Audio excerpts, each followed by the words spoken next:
conflict with the house-to-house registration, because we've demonstrated on the basis of their own work program that going down the house-to-house registration route to create a new database will take us into elections next year.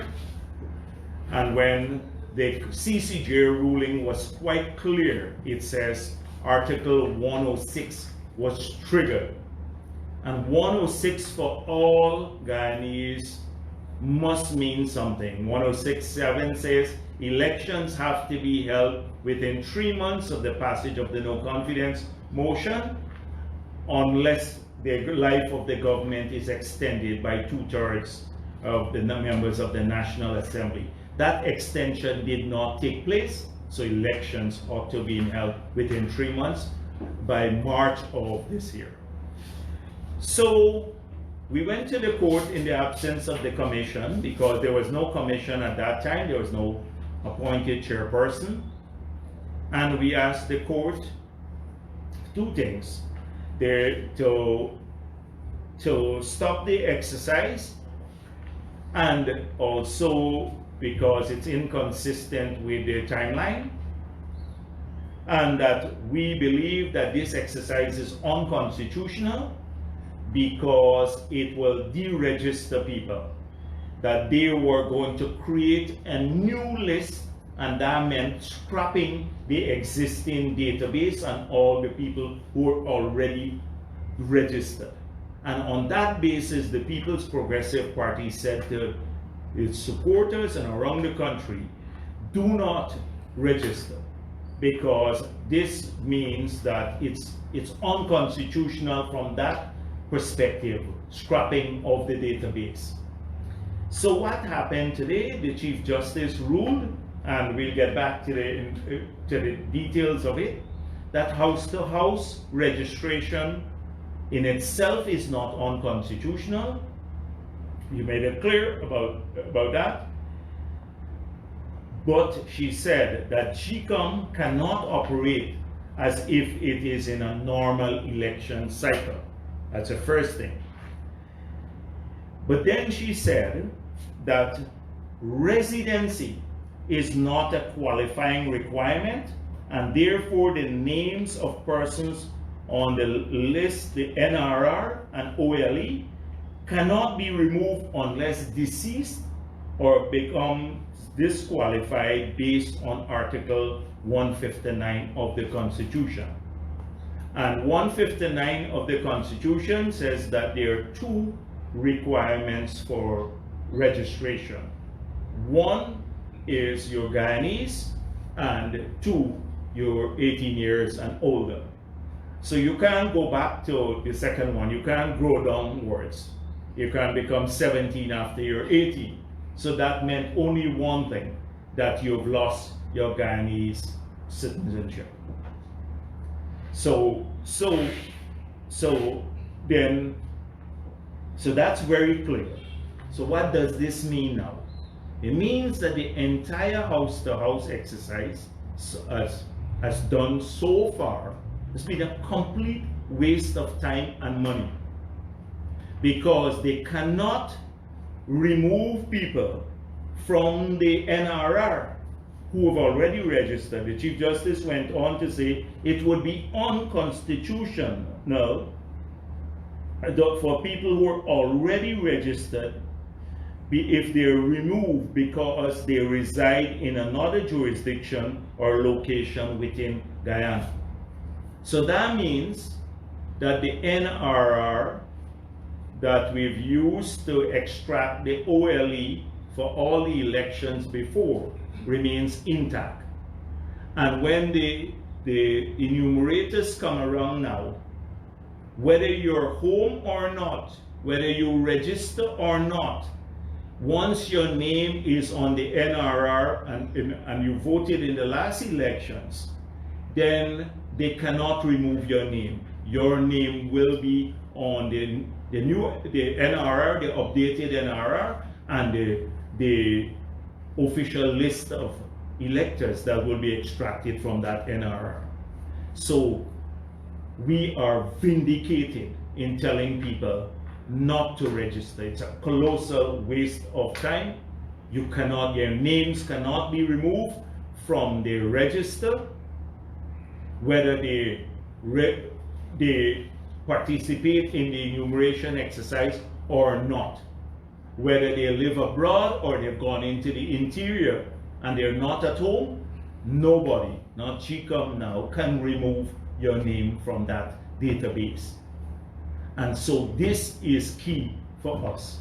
That is what we were fighting all along, because we felt that they were going to deregister thousands of people, removing their names simply because they couldn't find them at home, or they said that they've gone abroad on vacation or something of that sort. So now that's the key thing. This is a major, major movement forward, and therefore we expect that GCOM will respect the decision of the court and move swiftly to the claims and objection period, so that we can update the list and move to elections. The fact that the Chief Justice did not set a date for elections, we don't have to relitigate that issue. The point is that the CCJ made it clear, and the Chief Justice reiterated, that the Constitution of Guyana reigns supreme. It's as though we don't understand what the Constitution says. The Constitution says 3 months, and the CCJ mentioned March 21st, but that the time has been put on pause. There's been no extension of the life of the government since March 21st. There's been no extension. So if they're claiming that September 18th is not the drop-dead date because we were generous on our recalculation of the 3 months starting from the date of the CCJ's ruling, then it has to be March 21st, because there's been no extension of the life of the government from March 21st, when elections ought to have been held, because the no confidence motion was validly passed in December. So right from this ruling, for me now, the government is a usurper. We've had unconstitutional rule since March 21st. We were prepared to accept it from September 18 going forward. But now we have now certified, because there has been no extension of time, and only the legislature can extend the life of the government, and there's been no such extension, then the government has been unconstitutional and a usurper since March 21st. And that makes everything they've done from that period now null and void. Null and void. All of their acts in that period. So now we have a longer period backwards to review all their illegal acts. So they're going to go around and they're arguing, oh, the Chief Justice didn't fix the date for the elections. People, the CCJ said the Constitution does not need glossing over. Its language is unambiguous. You must honor the Constitution with integrity. President Granger needs to honor our Constitution with integrity. He's been running an illegal government since March 21st. He never sought an extension. Until now, they never sought an extension formally. And so he has been running, and we do not intend, let me make it clear, we do not intend to extend the life of the government. So that means that they are being unconstitutional since then.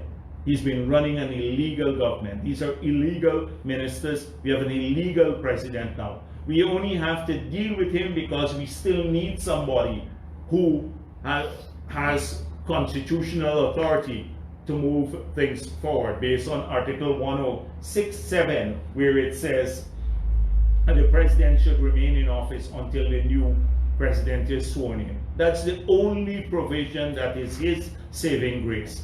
It didn't say that that's the only provision that is his saving grace. But right now, he's been operating an illegal government since then. This decision, rather than spin it in their favor, they should be hanging their heads in shame. Now, it means that he is not going to be unconstitutional from September 18. He's been unconstitutional from March 21st. That is my understanding of this ruling. My understanding. But more important, I want to say to all to re-register people who are already on the database when they cannot remove you now based on this ruling from the database. It's a waste of time. And therefore, we're going to deal with this issue a little bit more. I don't want to go on, I already said I don't want to go on for too long. But it's a good day for Guyana. It's a good day for all the people who believe in rule of law and constitutional rule. This is a good day for our country. Thank you. Thank you.